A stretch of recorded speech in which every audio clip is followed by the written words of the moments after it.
గారు మూడోసారి ప్రధానమంత్రిగా ప్రమాణ స్వీకారం చేసిన తర్వాత భాగ్యనగరానికి వచ్చి మీడియా మిత్రులను కలవాలని అనుకున్నాం. కానీ కొంతమంది ఆడలేక మధ్యలో ఓడినట్టు గెలవడం చేతగాక పొద్దున్నే ఉద్దర మాటలు మాట్లాడేటువంటి కొంతమంది నాయకులు మీడియా మీదకి వచ్చి మెదకులో రఘునందన్ రావు గెలిచిండంటే దానికి ఎవడో ఎల్లిగాడు మల్లిగాడు సపోర్ట్ చేసిండని, చేతగాని ఒక పెద్ద మనిషి పొద్దుగానే ఉపన్యాసం ఇచ్చిండని ఒక మిత్రుడు ఫోన్ చేసి రగన్న యాడున్న అర్జెంటుగా హైదరాబాద్ మీడియా ఆఫీస్కి పోమని చెప్పిండు. ఆ ఉద్దర మాటలు మాట్లాడిన పెద్ద మనిషి ఎవరంటే సొంత జిల్లాలో 1000 ఓట్లు లేనటువంటి ఒక శాసన మండలి సభ్యుని గెలిపించుకోవడం చేతగాని ఓ పెద్ద మనిషి నాకు శుద్ధులు చెప్తా ఉన్నాడు. అదే పెద్ద మనిషి ఢిల్లీకి వెళ్ళి ఇదే హరీష్ రావు అనేటువంటి కలిసి బిజినెస్ క్లాస్లో ట్రావెల్ చేసిర్రు. ఇద్దరు పొట్టోడు పొడుగోడు అనేటువంటి ఇద్దరు దొంగలు కలిసి నా మీద మెదక్లో కుట్ర చేసిర్రు. చేతగాక కాంగ్రెస్ బీఆర్ఎస్ రెండు కలిసి నా మీద ఏదో నౌటంకేశాలు వేస్తాయని చెప్పి నేను చెప్తే మేము ఆ విమానంలో రాలేదని చెప్పలే, మేము కలిసి మాట్లాడుకోలేదని చెప్పలేదు, మేము కలిసి ప్రయాణం చేయలేదని చెప్పలేదు ఇద్దరు దొంగలు. ఆ ఇద్దరు దొంగలలో ఒక దొంగ వచ్చి పొద్దుగాల ఇక్కడ మాట్లాడుతూ ఉన్నాడు. నేను దొంగ అనే పదం చాలా స్పష్టంగా మాట్లాడుతూ ఉన్నా. ఎందుకంటే నన్ను ఏమనంతసేపు నేను ఎవరిని ఏమన్నా. నేను తెలంగాణ పల్లెటూర్లలో ఒక సామెత చెప్తారు, మీ ఇంటికి మా ఇల్లు ఎంత దూరం అయితే మా ఇంటికి మీ ఇల్లు కూడా అంతే దూరం అవుతుందని.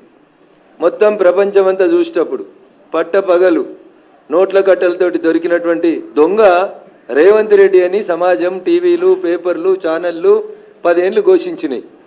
మరి ఆయన కేసు ఎందుకు ట్రయల్ కాలేదు? ఎందుకు శిక్ష వేయించలేదు? ఎవరితో ములాఖత్ అయ్యిండు రేవంత్ రెడ్డి? హరీష్ రావుతోట, కవితతోట, చంద్రశేఖరరావుతోట ఆయన ములాఖత్. నేను అడిగిన మిమ్మల్ని సూటిగా ఇద్దరిని, పలానా ఎయిర్ ఇండియా విమానంలో 19వ తారీఖు రోజు రాత్రి మీరిద్దరు బిజినెస్ క్లాస్లో 2 గంటలు ఏకాంతంగా జరిపిన చర్చలు ఏంది అంటే చెప్పడం చేతగాలే. ఏమన్నాడు ఆయన? రఘునందన్ రావును గెలిపించేందుకు సిద్దిపేటలో హరీష్ రావు అనేటోడు బీఆర్ఎస్ పార్టీ ఓట్లని బీజేపీ పార్టీకి వేయించిండు అని మాట్లాడిండు.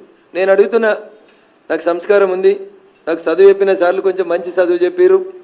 నేను లాస్ట్ టైం కూడా రేవంత్ రెడ్డి మెదక్కి వచ్చి నా గురించి మాట్లాడినప్పుడు చెప్పిన, రేవంత్ రెడ్డి నేను నీకంటే 2 ఆకులు ఎక్కువ చదువుకొని వచ్చిన, తెలుగు, హిందీ, సంస్కృతం, మలయాళం, కన్నడలో కూడా నీకంటే మంచిగా మాట్లాడగలుగుతా అని చెప్పిన. కానీ నా సంస్కారం, నాకు చదువు నేర్పించినటువంటి గురువులు చెప్పినటువంటి విద్య నాకు అడ్డం వస్తుంది అని చెప్తా ఉన్నా. నేను సొంత ఊర్లో ఎమ్మెల్సీ గెలవడం చేతగానోడు, పోనీ సొంత ఎంపీ సీట్ అన్న నిలబెట్టుకున్నాడు అంటే ఎన్ని ఓట్లతో ఓడిపోయిండో ఆయనకే తెలియాలి. ఆయన గెలిచింది అత్తేసారి 5,000 గెలిచిండు.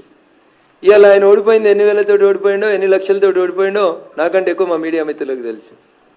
సొంత ఊర్లో ఎమ్మెల్సీ నిలుపుకోవడం చేతగా లేదు, పెద్ద పొంకనాలు కొడుతూ ఉంటాడు, పెద్ద పెద్ద మాటలు మాట్లాడుతూ ఉంటాడు. అధికారంలో లేనప్పుడు ఎన్ని మాటలు మాట్లాడిండు. ఇవాళ అధికారంలోకి వచ్చి 6 నెలలు అయింది. ఏం చేసినావు? ఒక్క జీవో తెలంగాణలోకి సిబిఐని రాకుండా నీకంటే ముందున్న ముఖ్యమంత్రి ఒక జీవో తెచ్చిండు. నువ్వు సక్కనోనివైతే తెలంగాణలో తప్పు చేసిన వాళ్ళని జైలుకు పంపించాలనే కోరిక నీకు నిజంగా ఉంటే సిబిఐని రాకుండా నిషేధించినటువంటి జీవోని ఎత్తేయడంలో రేవంత్ రెడ్డికి ఉన్నటువంటి కష్టం ఏందో ఒకసారి చెప్పాలి. ఎందుకంటే ఆయన మీద కూడా రేపు మాపో వస్తుంది అనేటువంటి బాధ, భయం ఏమన్నా మనసులో ఉందేమో ఒకసారి ఆలోచించుకోవాలి. నిజంగా 2013 మేలో బయటకు వచ్చిన తర్వాత టీఆర్ఎస్ పార్టీ నాయకత్వం మీద, చంద్రశేఖరరావు మీద, హరీష్ రావు మీద రఘునందన్ గత 10-12 ఏళ్ల నుంచి రాజీ లేని పోరాటం చేస్తుండనేది మా మెదక్ జిల్లాలో చిన్న పోరాన్ని అడిగినా కానీ చెప్తారు. రఘునందన్ రావుకి కాంప్రమైజ్ పాలిటిక్స్ తెలియదు, రఘునందన్ రావు కాలుమొక్కుడు తెలియదు,